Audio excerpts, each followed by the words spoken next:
Bonsoir, bonsoir à toutes et à tous. Nous allons encore attendre juste quelques minutes avant de commencer officiellement cet échange webinaire.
Nous allons tout doucement commencer cet échange autour d'un sujet très important et qui est très souvent mal connu.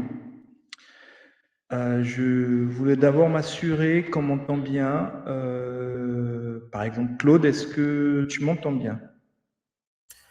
Oui, Daniel, je t'entends très bien. Et est-ce que c'est réciproque du coup? C'est réciproque. Merci Très beaucoup, bien. Claude.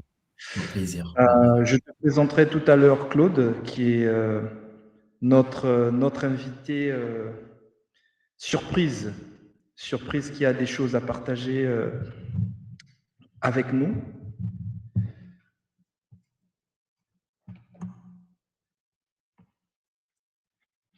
Alors aujourd'hui, nous allons échanger. Je vais partager avec vous une problématique qui ne devrait pas en être une, en fait.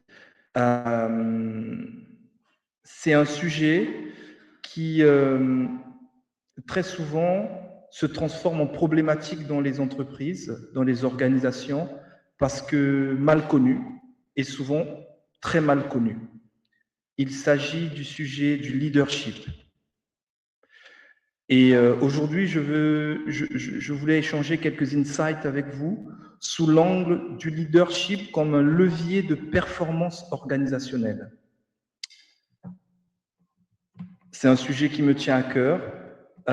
C'est un de mes sujets d'expertise.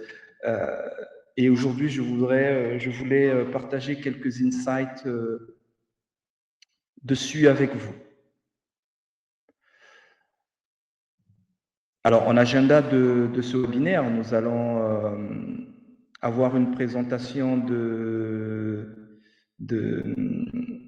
une présentation de l'intervenant. Alors, de l'intervenant que je suis, moi, et une présentation de l'invité surprise, mais qui n'est plus trop surprise parce qu'on le voit et on voit son nom. Mais en tout cas, qui n'est pas surprise pour celles et ceux qui se sont connectés. Nous allons parler de ce qu'est le leadership, surtout en 2026. Nous allons parler du leadership comme levier numéro 1 de la performance organisationnelle. Nous allons échanger sur quelques cas pratiques. Et en échangeant sur quelques cas pratiques, nous allons avoir un petit échange avec Claude qui va nous partager un peu ses pratiques et son expérience sur cette notion du leadership. Et nous allons conclure.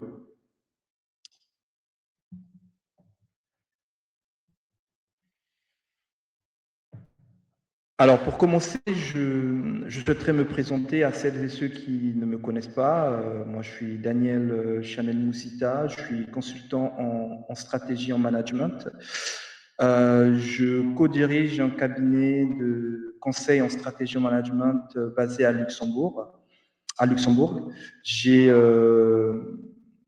une expérience, un background de pur conseil, de pur consultant en stratégie management. C'est le seul métier que j'ai fait depuis la sortie de mes études, métier que j'adore, dont je suis passionné et que j'ai toujours voulu faire. Je suis passé par pas mal de cabinets. J'ai commencé ma carrière en Angleterre dans des cabinets comme PricewaterhouseCoopers Consulting. Je suis un ex-consultant de McKinsey aussi, dans des bureaux de Londres. Et après, j'ai fait d'autres cabinets de conseil français et internationaux. J'ai accompagné pas mal d'entreprises sur les sujets de stratégie de croissance et de performance organisationnelle. Des clients comme la banque HSBC, la banque Barclays, la banque BNP, le distributeur Bose, comme le groupe Unilever, comme le groupe Procter Gamble, le groupe Accor, l'hôtelier, la Société Générale. J'ai fait aussi un passage dans le public.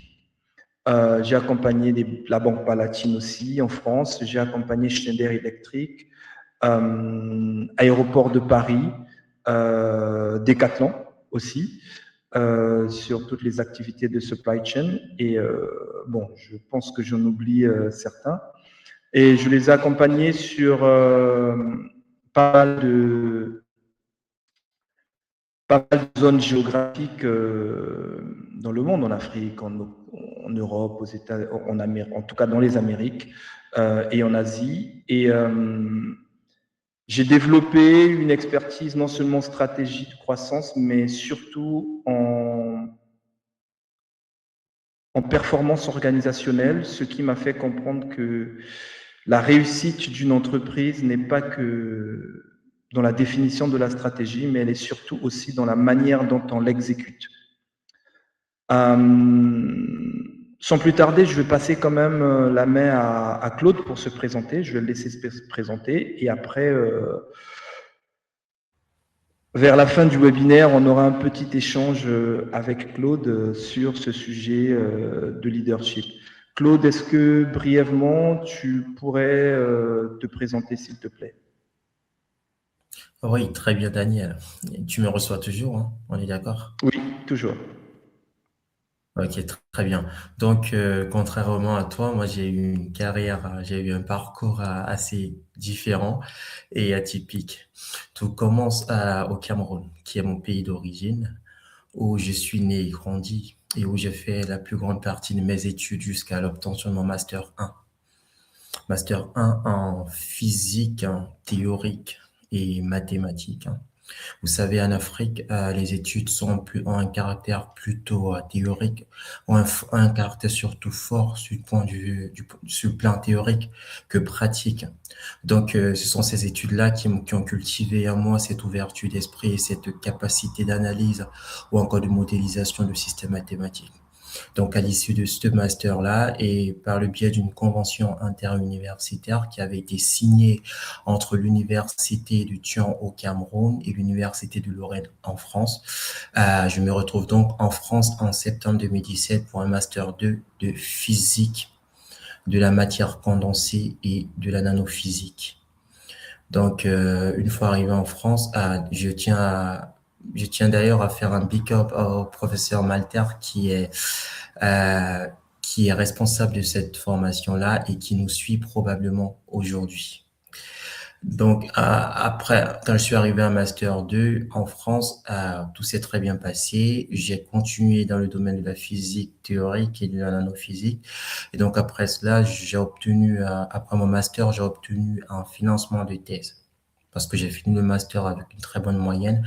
J'étais major de promo.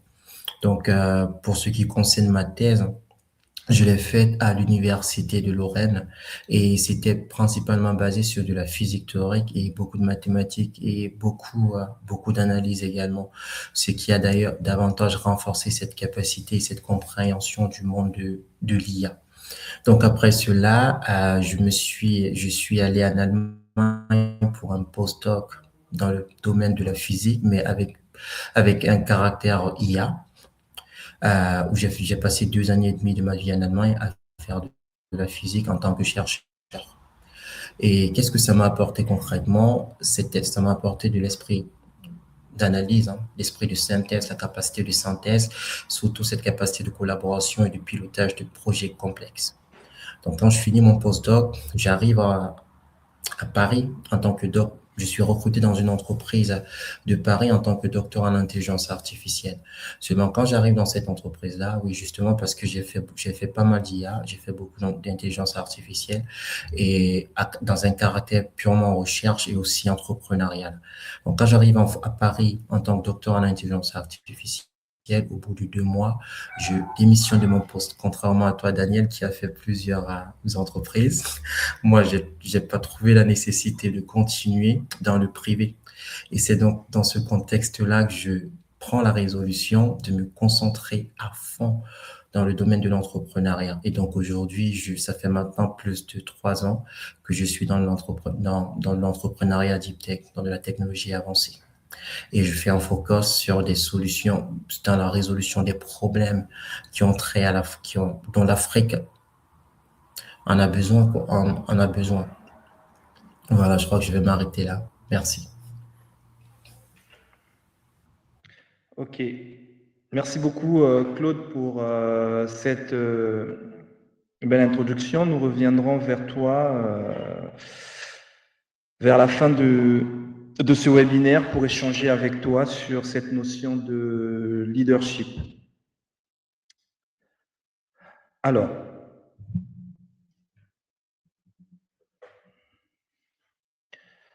en introduction, je voulais partager avec vous une conviction, une forte conviction. Ce qui transforme une stratégie sur papier, dans la tête, en succès opérationnel, c'est l'humain. Ça, c'est très clair. Une stratégie peut être excellente, excellente. Si elle n'est pas excellemment exécutée, le succès n'arrivera pas. Ça, c'est une certitude. On dit toujours la réussite d'une entreprise, c'est 5% de stratégie, 95% d'exécution. L'exécution a besoin de la stratégie, mais la stratégie seule ne suffira pas, n'emmènera pas au succès. Donc, c'est l'un des ingrédients de ce succès dans l'exécution, j'ai envie de dire, que nous souhaitons aborder aujourd'hui. En tout cas, que je souhaitais aborder aujourd'hui avec vous. Avant de parler de cette notion de bienfait, de ce qu'apporte le leadership, je voulais échanger avec vous sur le coût d'un manque de leadership, en fait. Je voulais que vous compreniez déjà d'office la valeur d'un leadership. Qu'est-ce qu'un leadership peut apporter? Et pour ça, je vous emmène à réfléchir, à regarder ce que coûte l'absence de leadership. Et pour ça, je voulais vous présenter quelques chiffres,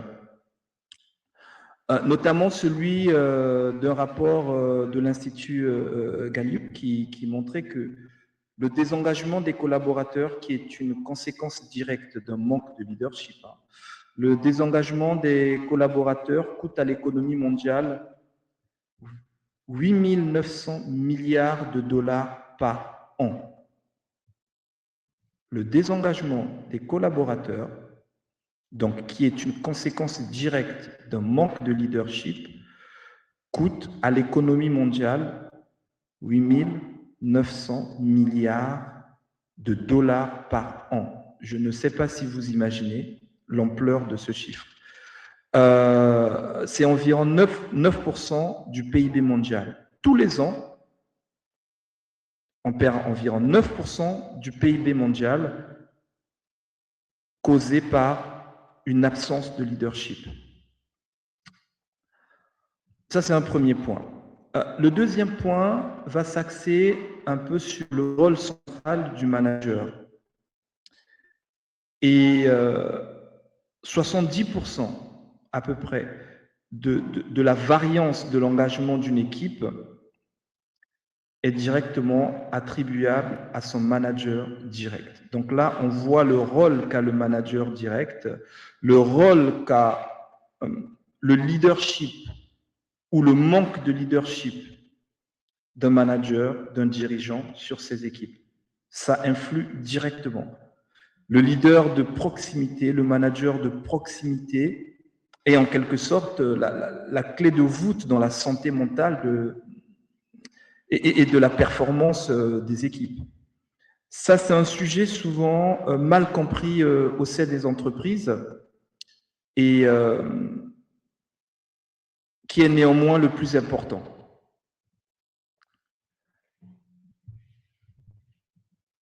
Le cabinet McKinsey avait fait une étude et avait mesuré la façon dont les leaders à travers le monde dirigent, prennent des décisions et responsabilisent. Et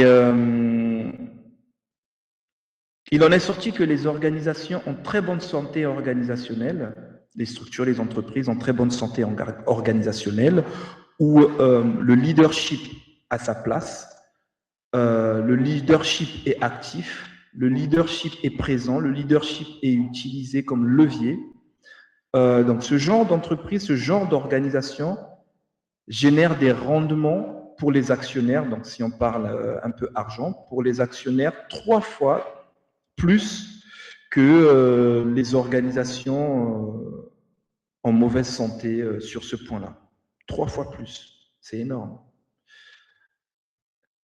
Et ces entreprises qui ont une très bonne santé organisationnelle, en tout cas où le leadership, un bon leadership, où le leadership est présent, ces entreprises bénéficient d'un taux de rétention des talents de 1,5 fois supérieur à d'autres entreprises.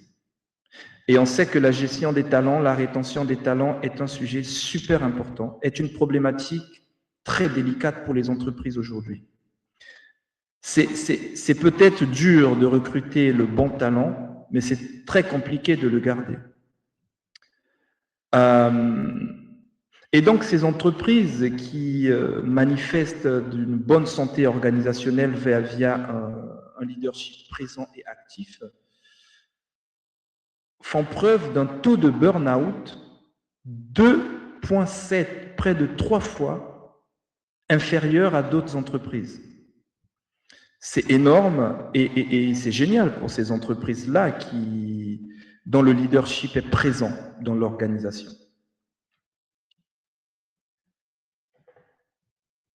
Et donc, à travers tout ceci, on comprend que le leadership, ce n'est pas optionnel, en fait. Le leadership dans une entreprise, dans une structure, ce n'est pas une option. C'est le levier de performance le plus puissant et même le plus mesurable que les dirigeants puissent avoir aujourd'hui dans leurs entreprises. Donc, ce n'est pas une option. Les entreprises que j'accompagne et celles que j'ai accompagnées qui ont abordé ce sujet comme une option ont fini par le regretter après. Quand elles ont compris que la grande partie de leur mot MAUX était causée par le manque de leadership, mais elles l'ont regretté. Alors, le leadership en 2026, en tout cas, de par la vision 2026, qu'est-ce que nous pouvons en dire? Mais déjà, je voulais avec vous faire une distinction entre le management et le leadership. Beaucoup de gens confondent ces deux notions qui sont en fait cousines, mais qui ne sont pas les mêmes. L'erreur fondamentale est toujours la même, c'est que les entreprises confondent très souvent ces deux notions. Et pour vous donner quelques insights pour comprendre un peu la spécificité de chacune de ces notions, je vais l'aborder de la manière suivante. Le management, il faut le voir comme la gestion de la complexité ou de la stabilité dans une entreprise. Généralement, un manager planifie, alloue les ressources, gère les budgets, suit les indicateurs de performance, les indicateurs opérationnels, est assez analytique parfois, prévisible et souvent indispensable pour la stabilité de l'entreprise, pour le run, comme on dit dans les entreprises, le run pour le day-to-day des entreprises. Le leader, il peut avoir la casquette aussi managériale, et très souvent, un manager qui est leader, c'est le Graal, c'est excellent. Le leader, c'est une couche en plus de ce côté managérial. Le leader, c'est quelqu'un qui très souvent est très important dans les périodes d'incertitude. Pourquoi? Parce que le leader, c'est celui qui donne le cap. Le leader, c'est celui qui vous permet de vous transcender. Le leader, c'est celui qui donne du sens à ce que vous faites. Le leader, c'est celui qui est capable de vous emmener à comprendre que ce que vous faites dans votre entreprise, ce n'est pas juste pour avoir un salaire. Il vous emmène à vous transcender. Il vous donne une vision. Il la définit, il la donne. Il communique clairement sur cette vision. Il aligne les énergies. Il donne du sens à votre travail et vous responsabilise. En fait, c'est le moteur de l'adaptabilité d'une entreprise. Et là, vous voyez la différence entre ces deux notions de management et de leadership, différence très importante. En synthèse, on peut dire la chose suivante. En fait, on gère les risques, on gère un portefeuille de projets, des portefeuilles de projets dans les entreprises, mais on mène des femmes et des hommes. Le leader, c'est celui qui va mener les troupes, qui va mener les femmes et les hommes vers un objectif commun, un objectif qui peut même transcender les équipes, les femmes et les hommes qui dirigent, et le transcender lui-même d'ailleurs. Comme on dit souvent en entreprise, sans management, c'est le chaos, mais sans leadership, c'est la stagnation. Une entreprise ne peut pas se développer, une entreprise ne peut pas aller de l'avant, une entreprise ne peut pas surperformer si elle n'a pas des leaders en son sein. C'est clair et net. C'est clair et net.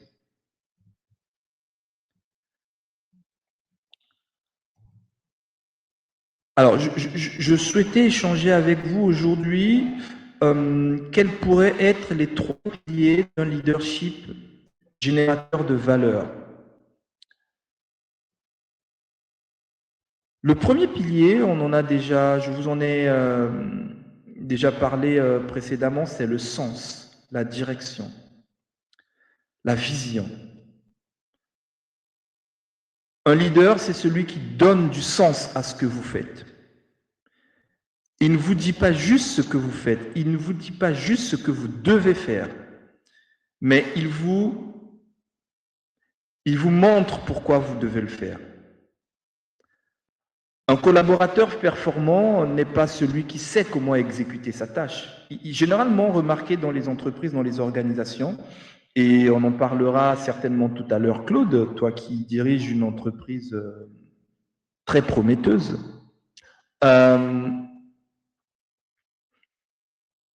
Celui qui est performant, généralement, ce n'est pas celui qui sait comment exécuter la tâche. C'est souvent celui qui non seulement sait comment l'exécuter, mais comprend pourquoi il l'a fait. Pourquoi il exécute ça? Pourquoi? Il comprend le sens de ce qu'il fait. Généralement, c'est comme ça que vous allez détecter les collaboratrices et collaborateurs qui performent et même surperforment. Le rôle premier d'un leader, c'est de décliner une vision stratégique. C'est de rendre opérationnelle cette vision stratégique, la transformer en objectif quotidien, concret pour ces équipes. Mais pas objectif dans le sens de la stagnation, objectif dans le sens de mener les troupes vers un idéal. Mener les troupes vers un objectif plus grand. Mener les troupes vers quelque chose, vers un lendemain meilleur. Ce n'est pas que le quotidien. C'est pourquoi on le fait aujourd'hui, mais c'est pour atteindre ce Graal, si je peux dire. Donc la notion du sens, ça c'est vraiment une première caractéristique d'un leader. Le deuxième pilier d'un leadership générateur de valeur, c'est la notion d'environnement. Le leader, non seulement donne le cap, mais il met ses équipes en condition de réussite. C'est le côté un peu de la sécurité psychologique. Il met ses équipes, il met ses troupes, parce que le parallèle, d'ailleurs, le parallèle avec les notions militaires est très intéressant, parce que c'est souvent, c'est pratiquement que dans l'armée où ces notions reviennent très souvent et que ces notions sont très présentes. Il met ses troupes en condition de réussir, d'atteindre un objectif, de réussir un challenge. Imaginez-vous un colonel ou général d'armée qui a besoin de gagner une bataille, qui a besoin d'atteindre un objectif, qui a besoin de mettre en place une stratégie pour atteindre un objectif pour la nation. Il aura besoin de transcender ses troupes, il aura besoin de galvaniser ses troupes. S'il n'a que des opérateurs qui sont là que pour faire leur job, et ça s'arrête là, il ne gagnera jamais la guerre. Il faut qu'il arrive à avoir des troupes qui soient transcendées. Donc, il faut qu'il leur donne un sens, mais il faudrait aussi que ces troupes soient dans un cadre sécuritaire. Sécuritaire dans le sens où ces troupes se disent « j'ai confiance en mon commandement ». La notion de confiance. Et là, on retrouve la notion de confiance. J'ai confiance en mon manager, j'ai confiance en mon directeur. Et que le directeur se dise « j'ai confiance en mes troupes ». Généralement, j'échangeais souvent avec certains directeurs, certains responsables RH, et ils me disaient souvent dans les entretiens, je demande toujours à l'équipe, aux candidats, qu'est-ce qui ferait que j'ai confiance en vous ? Parce que j'ai besoin d'avoir confiance en vous. Moi, je leur dis souvent, mais non, la première chose à faire, c'est de demander au candidat, qu'est-ce que je ferais, qu'est-ce que je pourrais faire pour que vous ayez confiance en moi ? Votre équipe doit avoir confiance en vous. Un leader doit avoir la confiance de son équipe, de ses troupes. Ça, c'est un aspect très, très important. Et ça participe à créer cet environnement psychologique très sain. La troisième notion, c'est la notion de l'exemplarité. L'exemplarité est très, très, très importante. L'accompagnement au changement ne se délègue pas. Les équipes, vos équipes vont faire par rapport à vous. Un leader a un devoir d'exemplarité. Un leader a un devoir de montrer le chemin à ses équipes. Généralement, et moi le premier, j'ai eu des responsables dans mon début de carrière. Aujourd'hui, j'en parle encore. Parce que ces personnes ont été tellement exemplaires, ces personnes sont encore mes mentors aujourd'hui. Mais parce que je me suis greffé à ces personnes-là par rapport à l'exemplarité qu'elles ont donnée. Il y en a une, je parle tout le temps d'elle, c'était une de des partenaires quand j'ai commencé jeune consultant junior. C'est une personne c'est une femme qui vraiment m'a transcendé parce que elle avait un tel leadership que elle m'ont mené, elle me transportait vers des choses où je me suis dit, je ne venais plus travailler que pour gagner de l'argent. Je venais pour travailler parce qu'il y avait un sens à quelque chose. Une fois, pour la petite anecdote, elle est rentrée d'un voyage, je pense, d'Australie. Elle m'a pris, elle m'a appelé, elle m'a dit « Daniel, viens ». Elle m'a pris, on est allé à la cafette et elle m'a expliqué son voyage en première. Elle m'a expliqué l'expérience qu'elle a eue en première classe de cette grande compagnie. Moi, je me demandais, je cherchais le rapport avec le boulot que je fais au quotidien. Et au bout de 30 minutes, 45 minutes d'explication, elle me dit, tu vois, chez ce client-là, là où tu es en mission, je veux qu'il ait la même expérience que j'ai eue. Et en fait, là, j'ai compris ce qu'elle voulait me dire, en fait, à travers son récit de l'expérience qu'elle a eue en tant que passagère en première classe. Et elle ne m'a pas parlé de mon travail de tous les jours. Il faut faire ceci, il faut faire cela. Elle ne m'a pas parlé de la technique. Mais elle a compris que pour que, comme on dit en anglais, pour que je step up, il fallait me permettre de me transcender. Il fallait me partager une vision. Il fallait me partager un idéal. Il fallait me montrer le cap, en fait. Et elle a toujours su le faire. Et bon, elle est toujours en poste. Et donc, elle a toujours cette carrière brillante parce que, bon, ma foi, elle est excellente. Et ça s'est vérifié. Il n'y a pas eu de... Alors ça, il n'y a pas eu de doute là-dessus, quoi. Et donc, ça, c'est très important dans la notion de leadership, ce côté d'exemplarité, de donner le cap, de montrer le chemin, de créer un environnement sécuritaire, de créer un environnement de confiance, que les équipes aient confiance en vous.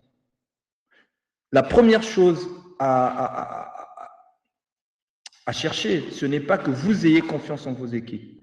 Demandez-vous, qu'est-ce que je dois faire pour que mes équipes aient confiance en moi? Et l'une des règles d'un leader, d'un très bon leader, c'est d'aimer profondément ses troupes. Vous ne pouvez pas être un excellent leader, un excellent manager, si vous n'aimez pas votre équipe. C'est une règle de base. Il faudrait que vous arriviez à vous dire, qu'est-ce que je peux faire? J'arrive dans une nouvelle équipe, je dois les aimer, en fait.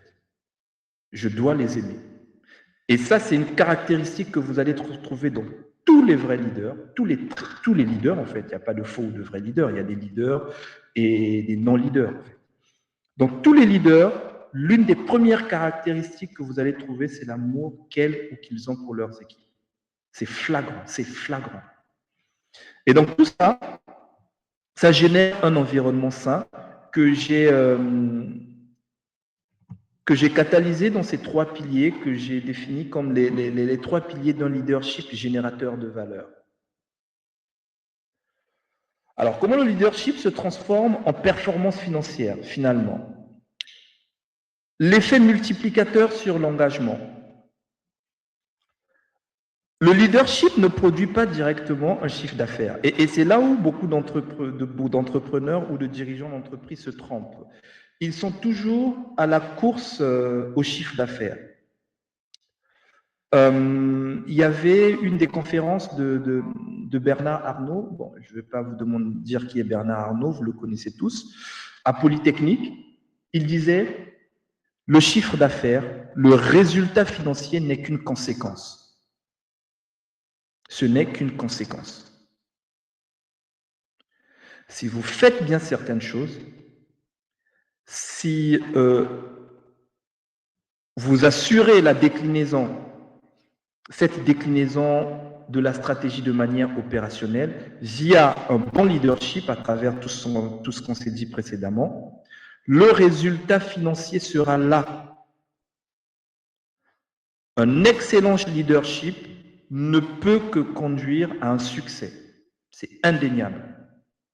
Un mauvais leadership ne peut conduire qu'à un échec. Et ça, c'est aussi, il n'y a pas de doute là-dessus. Vous pouvez faire le test. Hein. Un excellent leadership n'emmène qu'à des bons résultats. On a vu pour les passionnés de foot, les excellents leaders, entraîneurs qui avaient un fort leadership. On va parler de Sir Alex Ferguson, vous le connaissez. On va parler de Zinedine Zidane, vous le connaissez.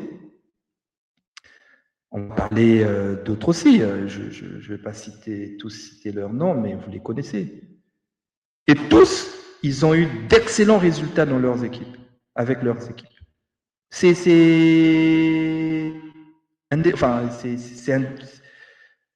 logique, c'est factuel. Un bon leadership ne conduira qu'à un excellent résultat. Vous ne dites pas d'une équipe de foot, elle est excellente, elle a un bon leadership, mais bon, elle n'a gagné aucun match. Elle ne gagne pas de match. Impossible. C'est impossible. Donc, c'est un ingrédient, le leadership, c'est l'ingrédient primordial du succès d'une organisation. L'effet multiplicateur sur l'engagement peut être expliqué de la manière suivante. Le leadership produit de l'engagement collaboratif. À travers tout ce qu'on vient de se dire, vous comprenez que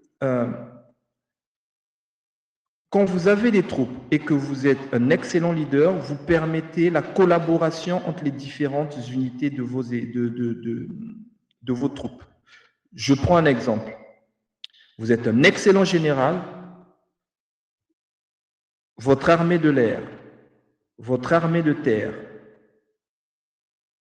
la marine, ils vont fonctionner de manière coordonnée pour atteindre le seul objectif qui a été fixé, qui est de gagner la guerre. Si vous êtes un excellent leader, on peut prendre même dans l'histoire de l'humanité, on a vu les très bons meneurs de troupes, les très bons généraux. Vous allez voir, il y a eu une organisation, il y a eu une coordination, une coopération entre les différents corps d'armée pour atteindre un objectif commun. Vous prenez l'exemple des échecs militaires de l'histoire de l'humanité, vous allez voir qu'il n'y a pas eu, et quand vous creusez, et aujourd'hui il y a plein de bouquins écrits dessus, il n'y a pas eu de coopération entre les différents corps d'armée. C'est clair et net. Je reviens dans le foot. Toutes les belles histoires des belles équipes, vous allez voir qu'il y a eu une très belle coopération entre la défense, le milieu central, les attaquants. Et ça se remarque même pendant les matchs. Quand on voit que ces corps n'arrivent pas à coopérer, ben on le sent et on voit que l'équipe perd le match. C'est une règle qui peut paraître basique, mais qui est toujours, très souvent, pas prise au sérieux par les entreprises, par les dirigeants.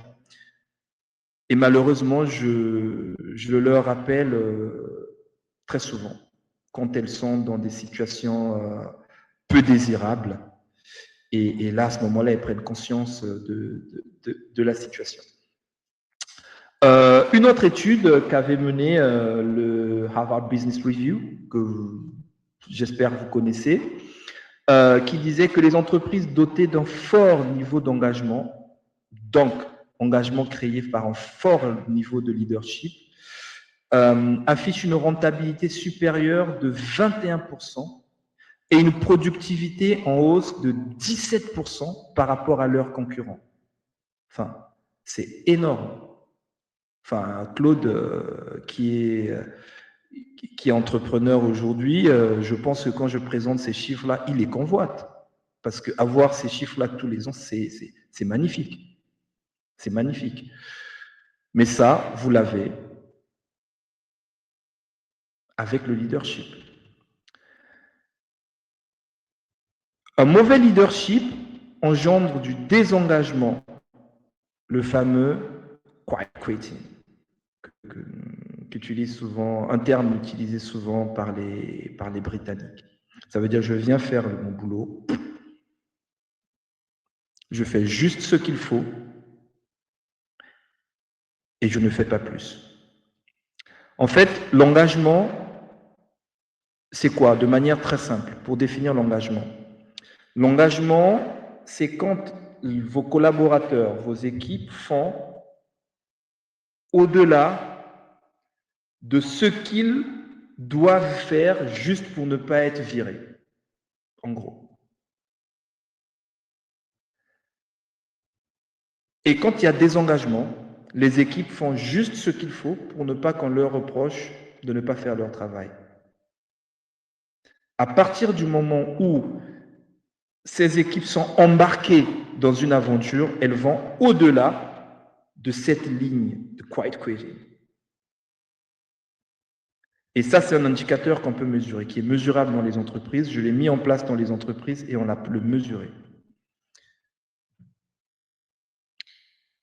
Et toujours les données de l'Institut Gallup, dont on a parlé tout à l'heure, démontrent que les équipes bien dirigées et engagées réduisent l'absentéisme de 41% et font chuter le défaut de qualité de 40%. Ce sont des chiffres énormes dans l'industrie de l'automobile, par exemple, ou même de l'aéronautique.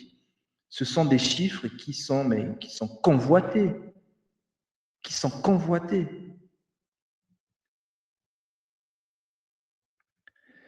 La coopération, l'avantage de la coopération, c'est que ça détruit les silos organisationnels. Parce que le silo organisationnel coûte très cher à l'entreprise. Je vous ai repris l'exemple d'un général d'armée. Imaginez que l'armée de l'air fonctionne sans coopérer avec l'armée de terre. Elle dit, je vais faire ce que je veux. Je veux détruire l'ennemi au moment où je veux, à l'endroit où je veux. Mais sauf qu'elle ne se rend pas compte que peut-être là où elle est en train de larguer les bombes, ce sont les troupes de sa propre armée, mais pour le coup les troupes au sol qui sont là-bas. Et en fait, au lieu en tout cas de porter atteinte à l'ennemi, mais elle porte atteinte à ses propres troupes. Et là, on l'a vu à l'échelle de l'histoire, ce genre de mésaventures dû au silo organisationnel dans les structures. La coopération, l'engagement, et tout ceci pour générer ce qu'on appelle de l'intelligence collective. À partir du moment où vous engagez vos équipes, vous les rendez responsables de ce qu'ils font parce qu'ils sont engagés pour le résultat final. Donc, ils sont responsables de ce qu'ils font. Ils développent un jugement et on a une espèce d'intelligence collective qui se met en place. Ce n'est plus une personne qui réfléchit pour la chose, c'est toute une team qui réfléchit pour la chose. C'est super important. C'est super important. Investir dans le leadership, notamment en renforçant le rôle des managers intermédiaires. Vous qui êtes patron d'entreprise, vous qui êtes à la tête des entreprises, Claude, toi qui es le CEO de Studirium, il y a des managers intermédiaires. Tu as des managers intermédiaires, Claude.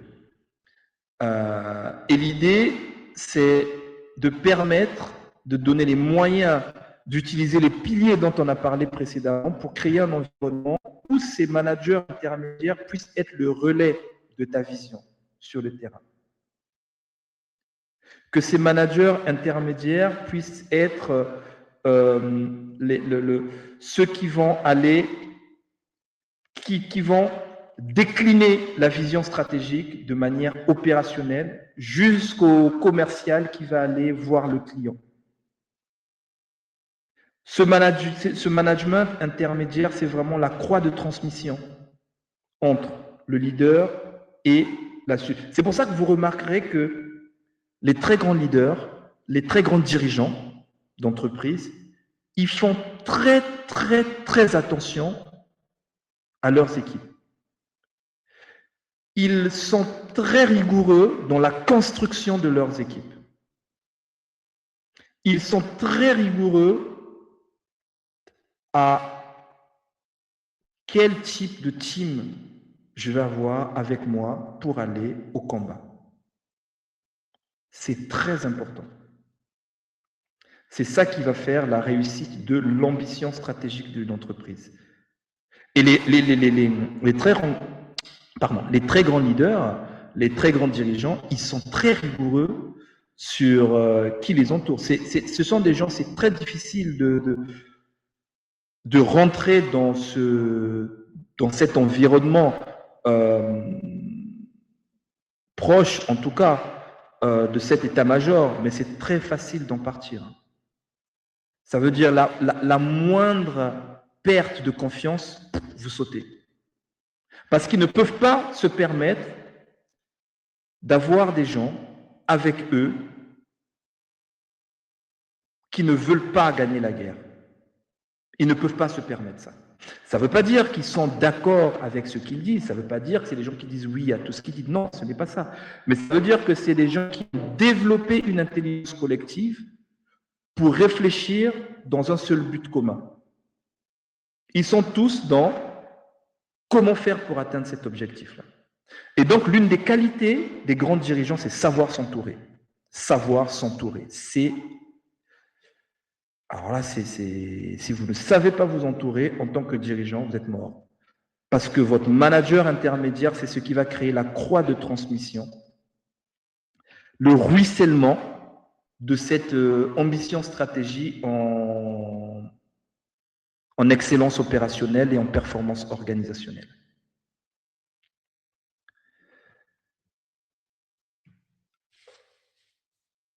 J'en ai parlé tout à l'heure, selon un rapport Gallup, de l'Institut Gallup, les équipes bénéficiant d'un leadership fort voient leur rentabilité augmenter de 21%.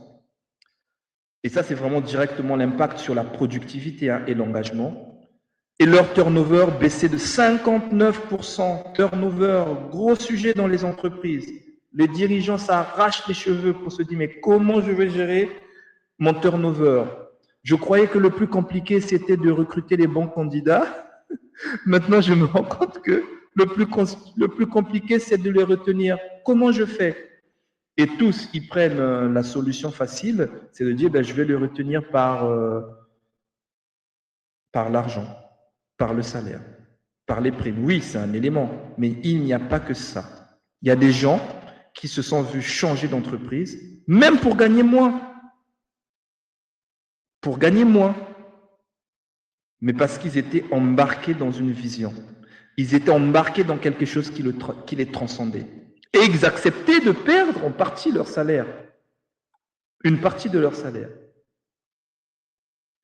Donc la facilité dans laquelle tombent souvent les dirigeants, de se dire, j'ai du mal à retenir mes salariés, je ne fais que dans le salaire, je ne dis pas qu'il ne faut pas, mais il n'y a pas que ça. Voilà, c'est ça que je veux dire. Il y a aussi la vision.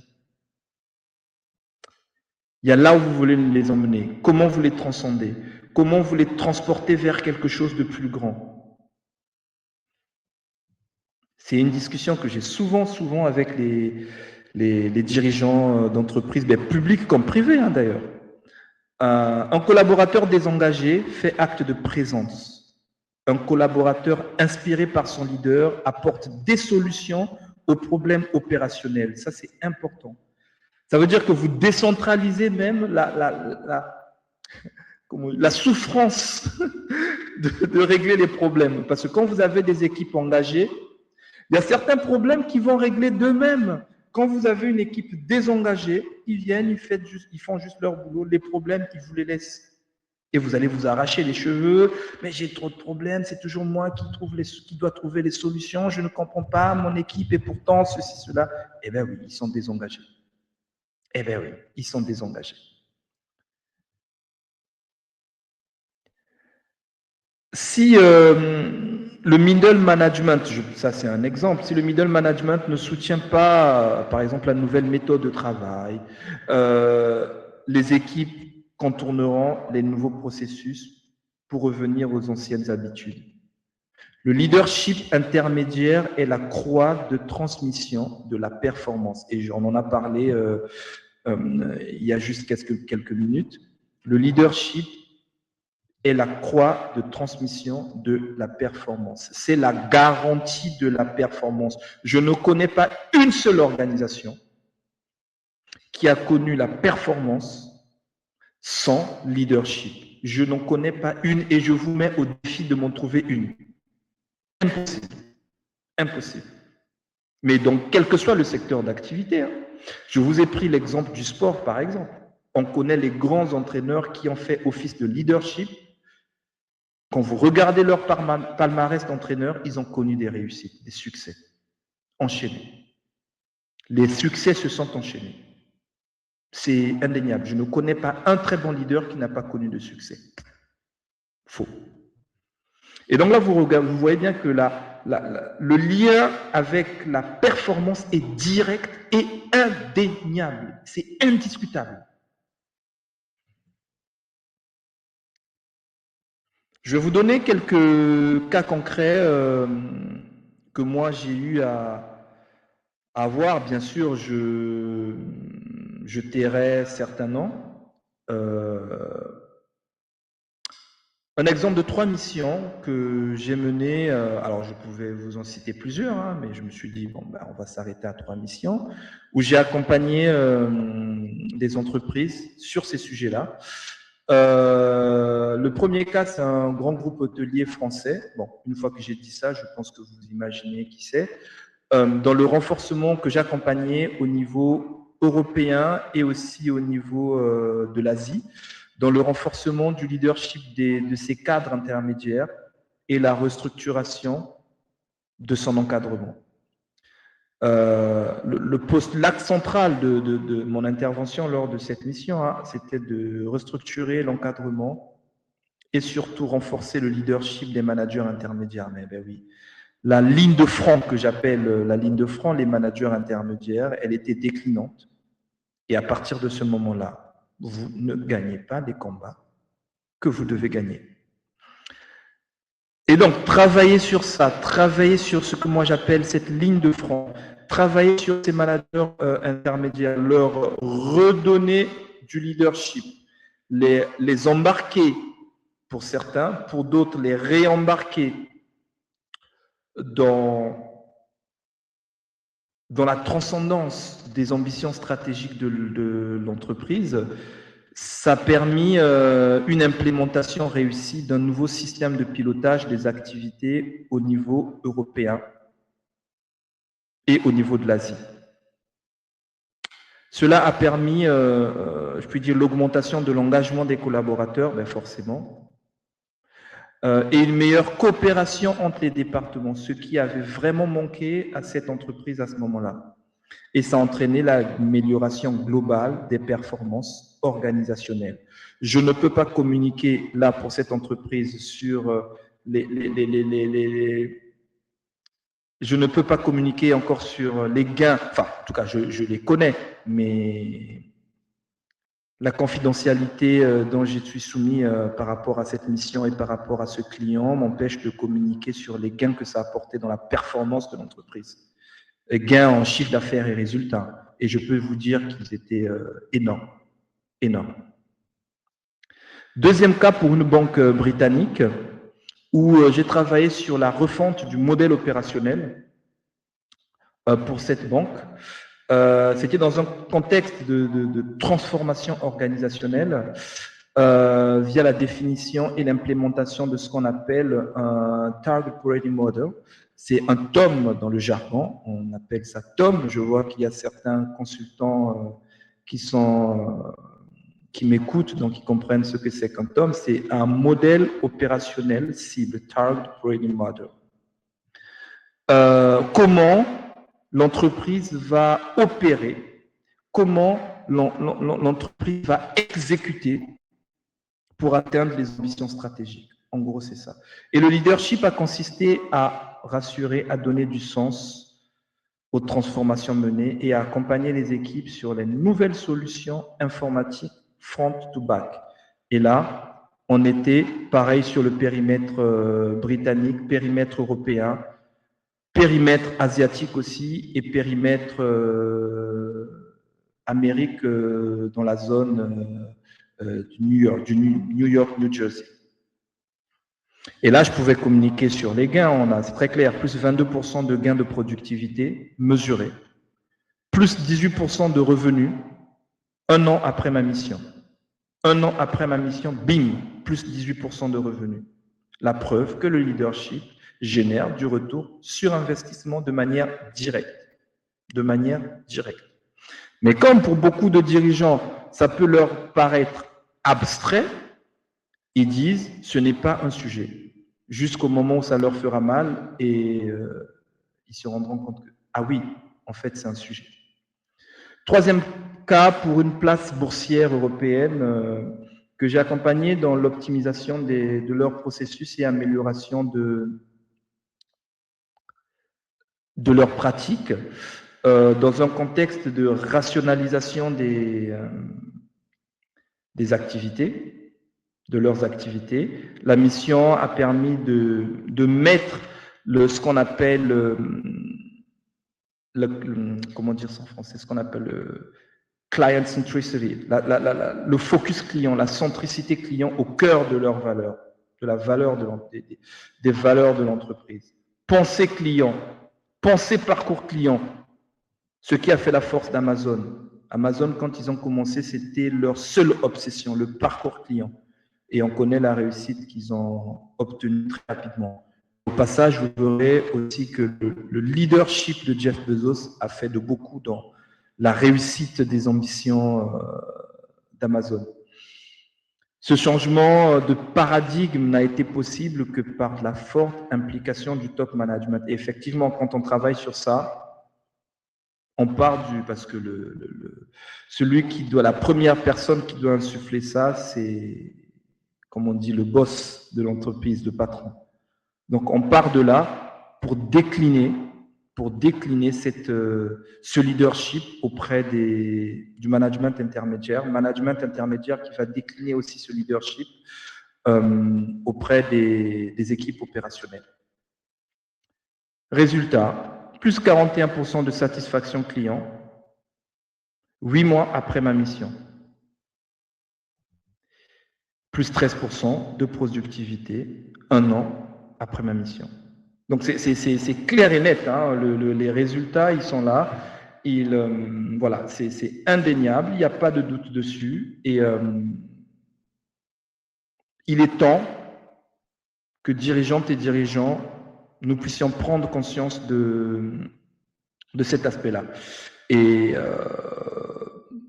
les cabinets de stratégie, les cabinets de conseil, en stratégie en management sont là pour vous accompagner sur ça. N'hésitez pas à faire appel à eux pour vous accompagner sur notamment ces sujets-là.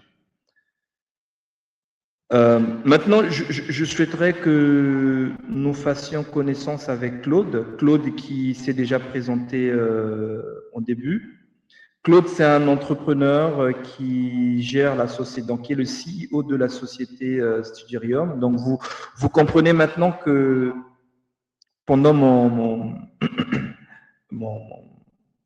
pitch, mon discours tout à l'heure, je disais souvent Claude, je m'adressais un peu à lui aussi, je lui passais quelques messages parce que c'est le patron d'une entreprise qui est implantée dans pas mal de pays en Europe. Il y a une partie de ses activités en Europe, mais une grosse partie aussi en Afrique, qui a des équipes, qui construit des équipes, qui a été confronté à ces sujets-là, qui a été confronté au sujet de l'équipe, la constitution de l'équipe, au sujet du leadership, et aujourd'hui qui a une entreprise qui développe une très belle solution en Afrique. Et je vous dis tout de suite, hein, c'est l'avenir. Enfin, je ne peux pas être plus clair. Studirium, vous allez en entendre parler dans les années qui viennent.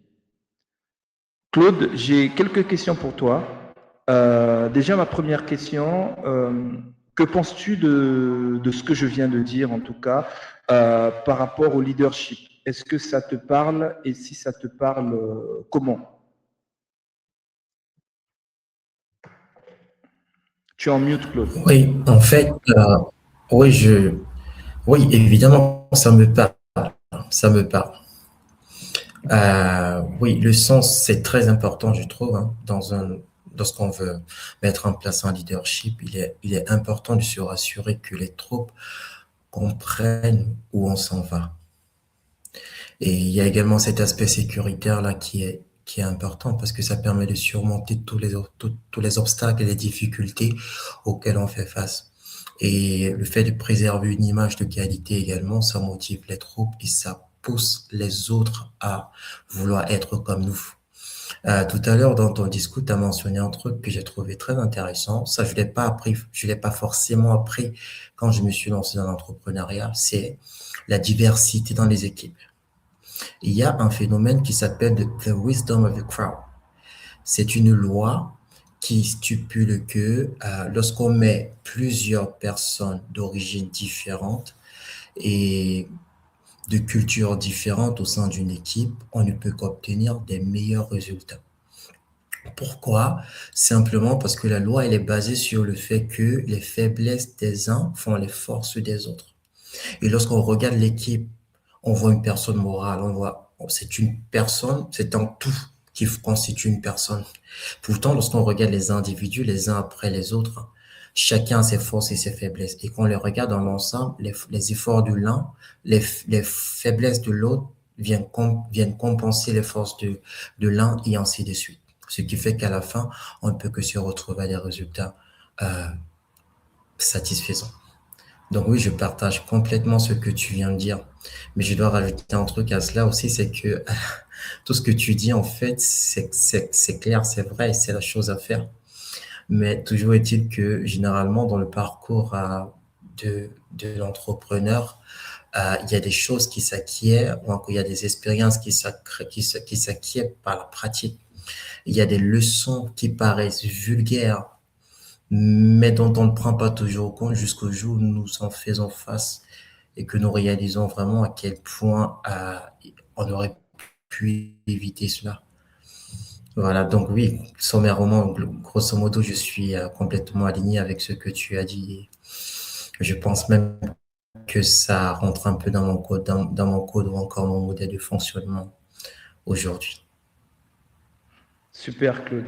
Alors, Claude, est-ce que tu pourrais présenter, donc tu t'es présenté en début de ce webinaire, mais est-ce que tu pourrais présenter un peu les activités de Studirium Afrique? C'est quoi Studirium Afrique? Bon, on va pas se le cacher, moi je connais, mais les autres ne connaissent pas forcément. Et c'est quoi Studirium Afrique?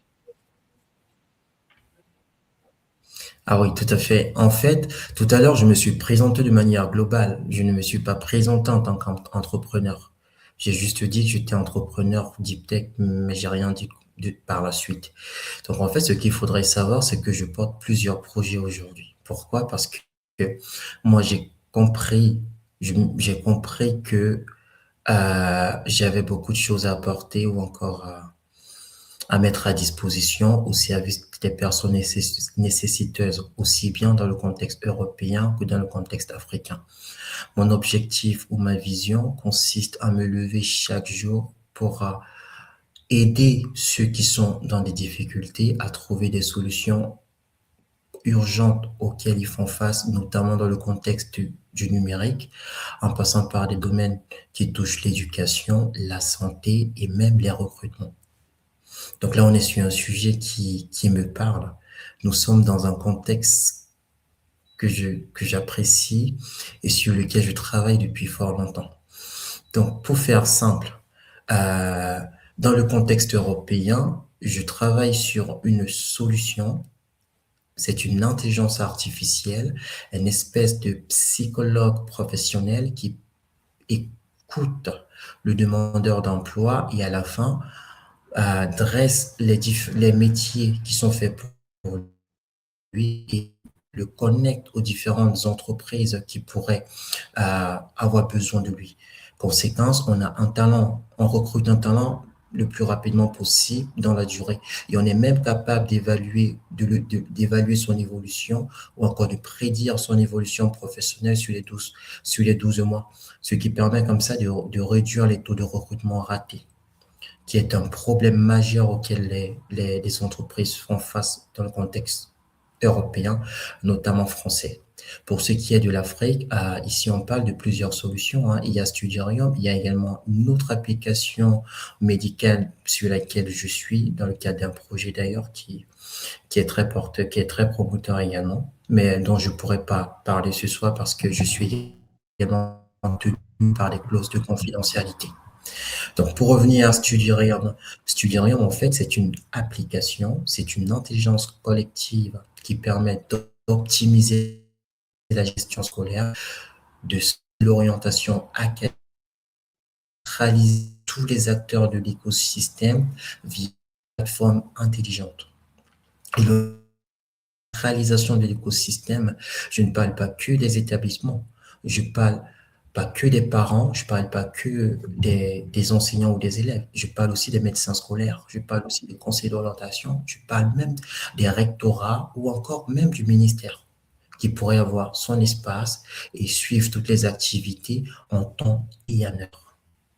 Et du coup, c'est une solution que je développe aussi bien dans le contexte africain que dans le contexte européen. Mais seulement qu'on a pris de l'avance dans le contexte africain en la déployant.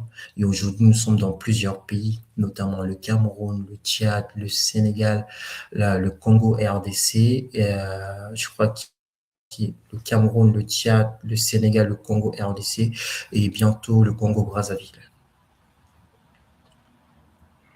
Ok. Claude, c'est très très intéressant en tout cas, ce que tu fais avec Studium. Bien entendu, toi et moi, nous sommes en contact par rapport à ces projets-là. Et moi, très tôt, je t'ai dit que ce sont des sujets très intéressants, très porteurs, et sur lesquels ces sujets vont permettre à l'Afrique de prendre un tournant décisif pour son avenir. Et, moi, voilà, tu me connais, tu sais que j'encourage beaucoup d'entrepreneurs à oser, à agir en tout cas de la manière dont tu agis, et aussi, et surtout auprès de beaucoup d'entrepreneurs de la diaspora qui hésitent à faire des trucs pour l'Afrique. Comme je dis toujours, ceux qui ont réussi, s'ils avaient hésité, mon Dieu, quelle catastrophe ça aurait été. Il y a un entrepreneur australien qui me disait, je lui ai demandé, c'est quoi l'échec pour toi? Et il me dit, le plus gros échec pour moi, c'est de ne pas essayer. Tant que j'ai essayé, ce n'est pas un échec. Si je n'ai pas atteint ce que je voulais faire, j'ai appris. Mais en tout cas, l'échec pour moi, c'est quand je n'essaye pas. À partir du moment où j'ai essayé, ce n'est plus un échec. Et voilà, donc on est aligné là-dessus, tu le sais, et c'est parfait. Claude, je voulais te demander de nous partager un peu tes ambitions par rapport à Studirium en Afrique. Quelles sont tes ambitions aujourd'hui? Et je sais que tu es passionné, je sais que tu es passionné par cette solution. Tu es tu as un doctorat en data, IA et consorts, donc tu es passionné, très passionné par ça, et ça t'a même peut-être parfois au début en tout cas joué des tours. Et comme tu dis, c'est faisant qu'on apprend. Tu as appris à contourner ça, mais ça c'est génial parce que j'adore les gens passionnés, et toi tu es passionné par ça. Et quelles sont tes ambitions? Quelles sont les ambitions de Studirium en Afrique, notamment dans les pays où tu es en train de bien progresser, en tout cas?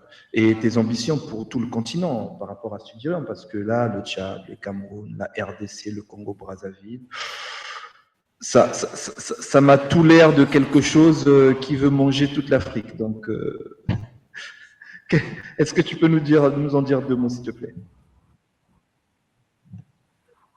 Ah oui, bien sûr, Daniel. Ma vision, elle est simple. C'est de faire de Studirium le Netflix de l'éducation.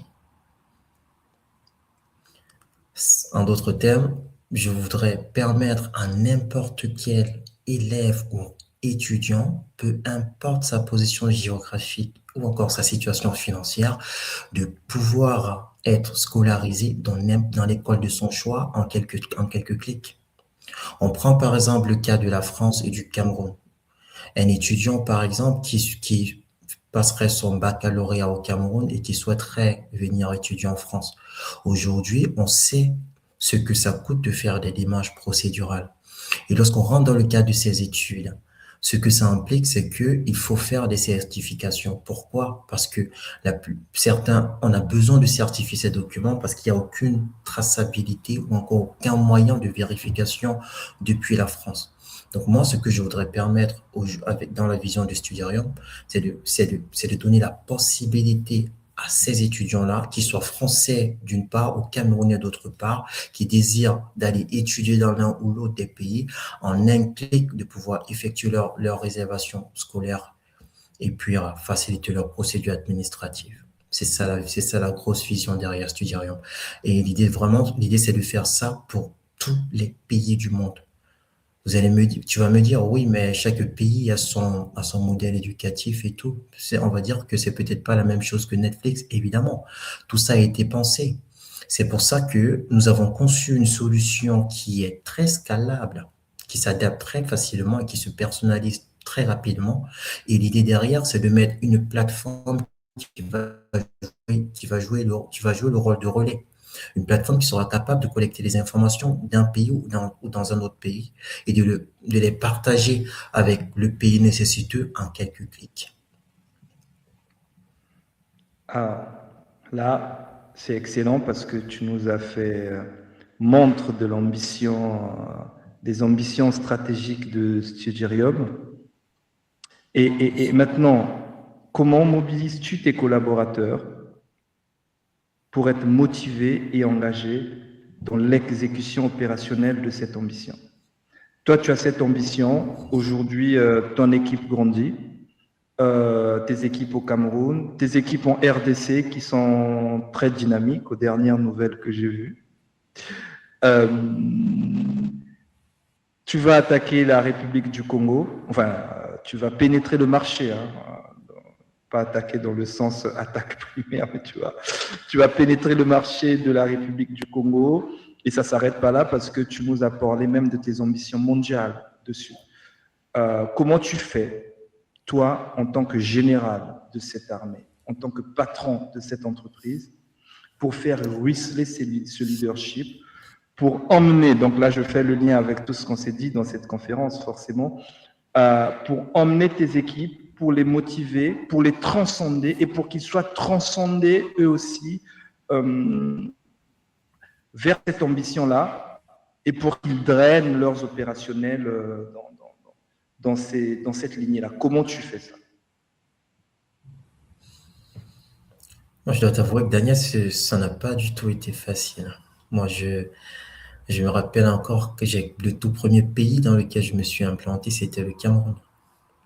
Et en tant que, contrairement à toi, une fois de plus, qui a eu la possibilité de parcourir plusieurs entreprises, moi, quand j'ai démissionné de mon poste de docteur en intelligence artificielle à Paris, j'ai décidé par la même occasion de me consacrer uniquement à l'entrepreneuriat.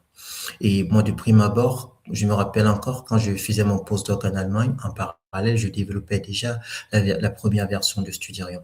Et pour moi, c'était très simple. L'entreprise se résumait à ma solution. J'étais en mode, dès que j'ai développé le produit, c'est bon, tout est fait. Malgré tous les conseils, malgré tout ce qui se vivait, tout ce qui se passait autour de moi, j'étais focalisé sur ma solution. J'étais en mode, cette solution, c'est l'entreprise et rien d'autre. Mais quand je décide de me mettre à mon propre compte, et là, je me dis, j'ai besoin d'une équipe. C'est là que j'ai commis la première plus grosse erreur de ma vie en tant que promoteur d'une solution ou encore en tant que fondateur de Studerium.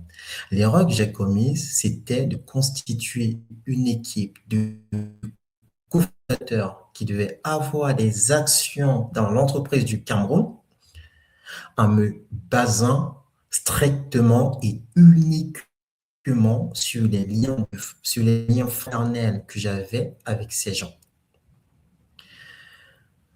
Bien qu'ayant entendu plusieurs cours, plusieurs séminaires sur la constitution de l'équipe, je ne sais pas pourquoi, mais voilà ce qui s'est passé et je me suis cassé la gueule. Je me suis pas cassé la gueule qu'un peu, je me suis complètement cassé la gueule parce que la fondation ou la base de la structuration de cette équipe-là, ou encore de ces soldats qui sont censés aller en mission ou encore à la guerre n'étaient pas bonnes. Aujourd'hui, je vous avoue, ça a été vraiment difficile. Mais comme on sait bien le dire, lorsqu'on se lance dans une aventure, on n'échoue pas, lorsqu'on n'atteint pas les objectifs, on apprend. Lorsqu'on atteint les objectifs, on est heureux. Et aujourd'hui, je dois vous dire que cette situation m'a permis de grandir. Ça m'a permis de grandir aussi bien en tant que fondateur de Studirium qu'en tant que, en tant que manager général. Donc, tu comprends tout de suite que c'est les leçons que j'ai apprises au Cameroun m'ont permis de m'améliorer dans les autres pays, notamment au Tchad, en RDC, au Sénégal et au Mali aussi. Je ne sais pas si j'avais parlé du Mali et bientôt Oui, c'est vrai, il y a le au Mali, oui, Congo. c'est vrai. Oui, donc voilà. Maintenant, comment je gère? Pour ce qui est du leadership, Daniel, honnêtement, je dois te dire que même inconsciemment, je m'appuie sur les trois piliers que tu as évoqués tout à l'heure. Le premier pilier, c'est la vision. Je me rassure d'abord que le collaborateur partage la vision de Studirium. Parce qu'à partir du moment où on partage la vision, on a un aperçu de la direction et du sens. Pourquoi je le fais? Parce que moi, je suis dans un domaine un peu différent des autres domaines. Je suis dans la digitalisation. Et je ne suis pas forcé d'être, je ne suis pas, ma présence sur place n'est pas requise. Voilà pourquoi je dois redoubler d'efforts. Je dois davantage redoubler d'efforts pour me rassurer que les collaborateurs avec lesquels je travaille sont, sont ceux qu'il faut, sont des bons soldats pour la mission. Et comme tu l'as dit, en RDC, ce sont de très bons soldats.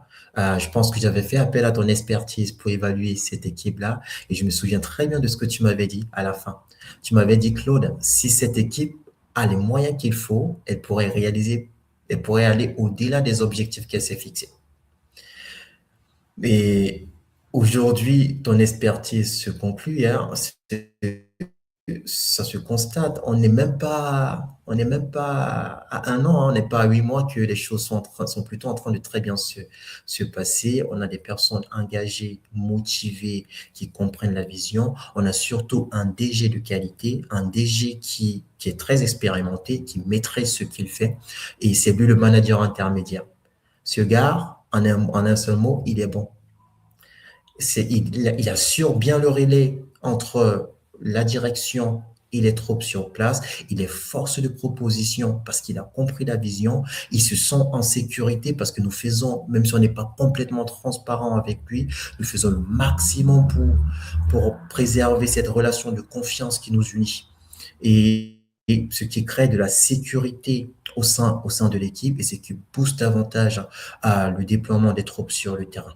En termes d'exemplarité, nous faisons de notre mieux, hein.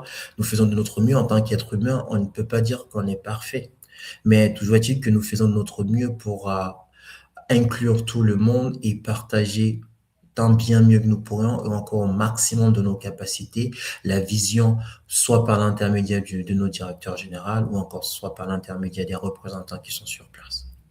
Que ce soit au Tchad ou au Sénégal ou en RDC ou encore au Mali ou au Cameroun où les choses sont en train de se réarranger progressivement.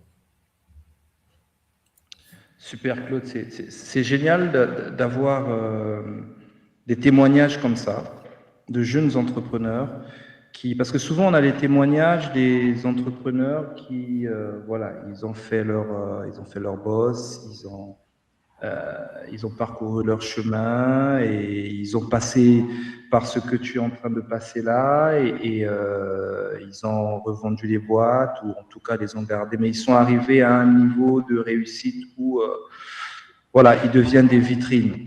Ce qui est intéressant, c'est de prendre aussi des gens comme toi qui sont en fait dans cette phase-là où ce n'est pas facile.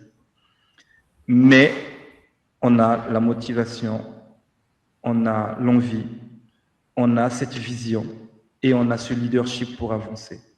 Donc ça, c'est intéressant et ça, c'est un beau témoignage parce que ce que tu dis là, ça parle à d'autres entrepreneurs qui sont dans l'audience, que je connais, je sais qu'ils sont là dans l'audience, ils t'écoutent et ça leur parle parce qu'ils ont les mêmes problématiques que toi. Donc c'est intéressant de te faire témoigner là et de mettre en avant aussi cette solution Studirium parce que pour moi, c'est voilà, c'est un des game changers dans l'écosystème que tu sers avec cette, en tout cas, Studirium Afrique. Et bon, tu sais que, voilà, toi et moi, on parle souvent, tu sais que je suis là, tu sais la passion commune qu'on a pour ces sujets-là. Et ce qui serait bien, si dans l'audience, il y a vraiment des gens qui ont été intéressés par ce que tu viens de dire, par Studirium, ou qui veulent en savoir plus, bah, ils vont me revenir et moi, je leur donnerai tes contacts, les contacts de l'entreprise, soit pour Studirium, mais soit pour échanger entre deux jeunes entrepreneurs qui sont dans la même phase du cycle, du parcours de l'entrepreneur et qui peuvent se partager les tips, les réussites, les problèmes, les douleurs, les plaisirs. Tu vois, c'est toujours Ah oui, intéressant.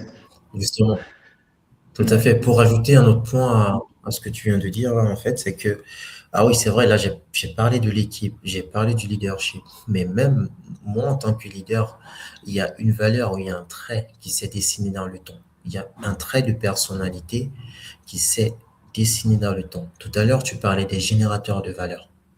Moi, j'ai été dans un séminaire au Maroc, à Marrakech, quand j'y étais pour le JTech Africa, qui est le plus grand salon de la technologie et de l'innovation, où Studirium avait été invité. Hein. Au Cameroun, il n'y avait que deux entreprises qui avaient été représentées d'ailleurs. Et là, on était sous l'égide d'Orange. Donc, quand j'y suis allé, il y a eu un séminaire très intéressant qui parlait justement des créateurs et des protecteurs de valeur dans le cursus, dans le cycle de vie d'une entreprise, hein, qui est comme un enfant. L'entreprise, ça naît, ça se conçoit, ça naît, ça grandit, ça vieillit, ça meurt.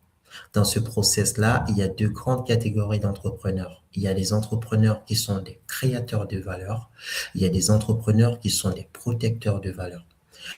Pour ce qui est des créateurs de valeur, en fait, ce sont des personnes qui doivent être le trait qui s'est dessiné, le trait de personnalité que j'ai vu constant tout au long de cette phase, depuis que je suis rentré dans l'entrepreneuriat, c'est la résilience.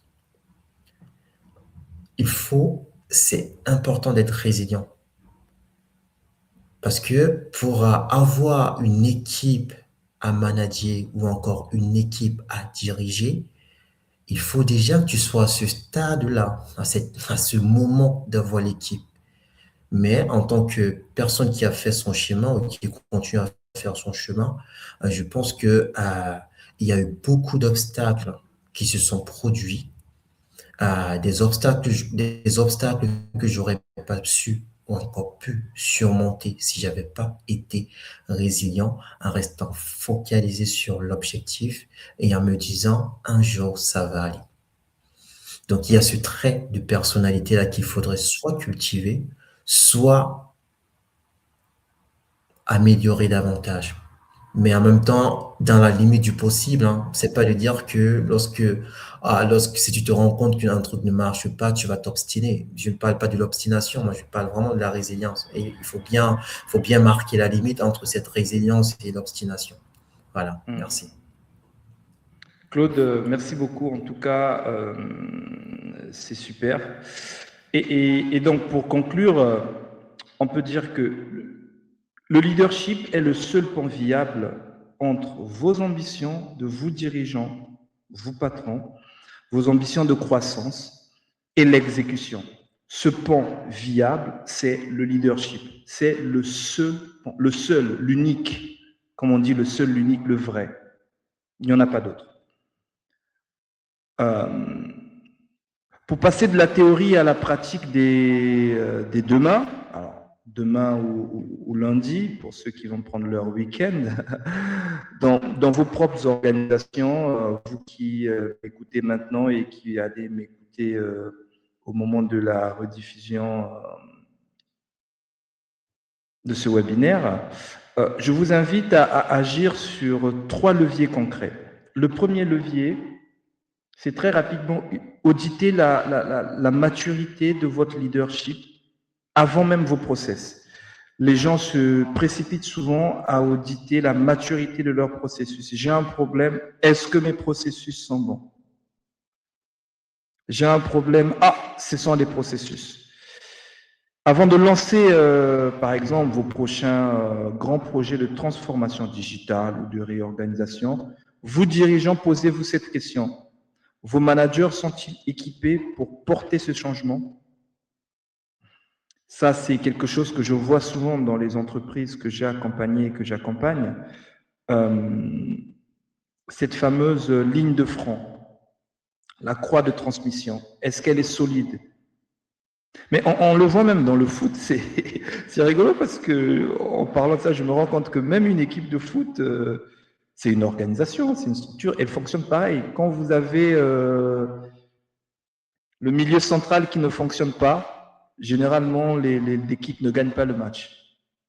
Et je ne me suis même pas sûr qu'elle fasse un match nul. C'est très important.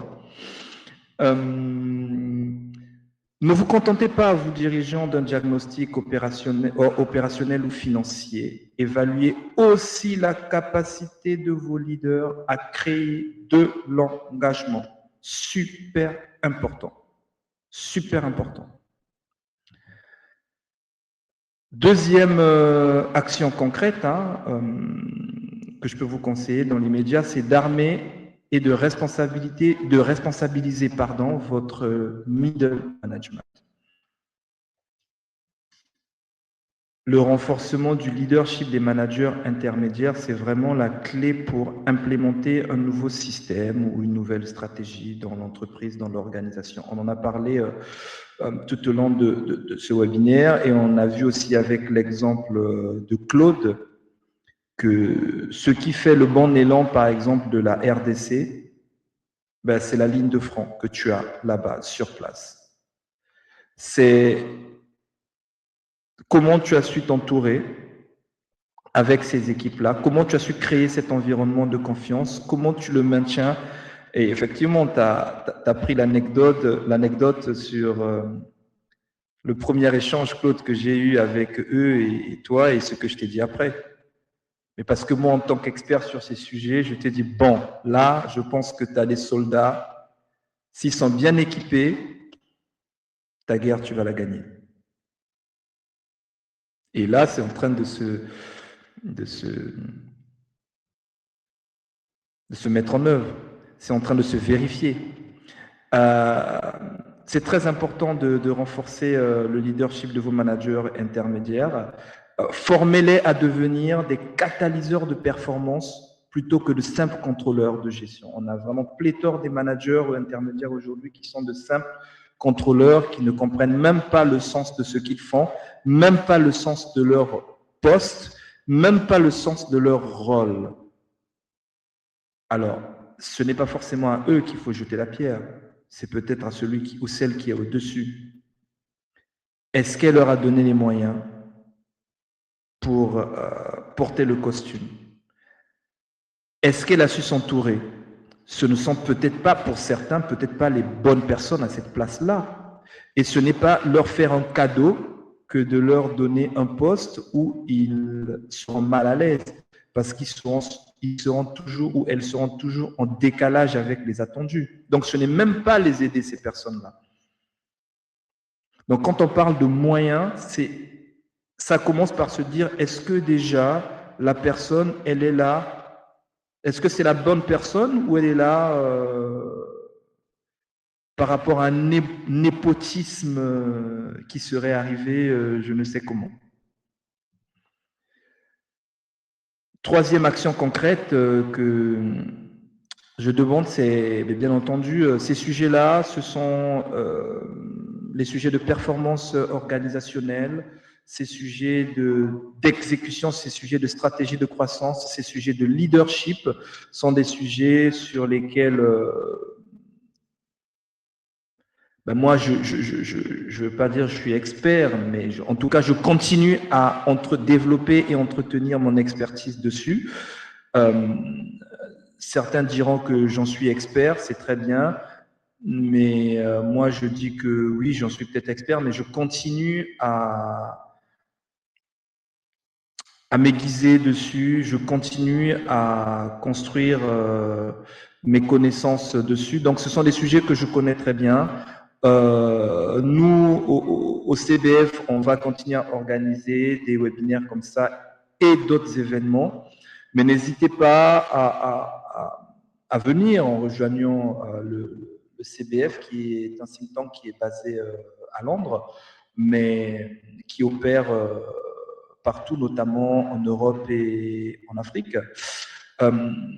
N'hésitez pas à confronter vos problématiques en rejoignant, en tout cas, la communauté de discussion du CBF. Vous avez le site internet www.cbf-business.co.uk. Vous pouvez aussi me contacter directement pour que nous discutions de ces sujets spécifiques de transformation des entreprises et de croissance des entreprises, croissance soutenable, croissance durable des entreprises et réussite, succès durable des entreprises. Voilà les 3 actions, comme on dit un peu le call to action, que je vous incite à faire très rapidement. Merci à tous pour en tout cas de m'avoir écouté. Merci à tous, à toutes et à tous d'avoir écouté Claude. Claude, merci à toi pour ton témoignage. Je sais que ça va faire du bien et ça fait déjà du bien à beaucoup, à ceux qui t'ont écouté là, mais c'est surtout à ceux qui vont t'écouter lors de la diffusion de ce moment d'échange sur les réseaux. Ça fait toujours du bien.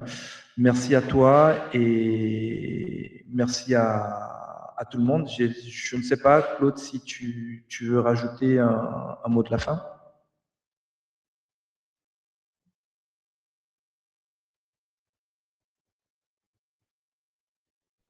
Merci à toi également, Daniel. Merci pour cette invitation. Je me sens honoré. Merci à tout le monde et passez un bon week-end et à la prochaine.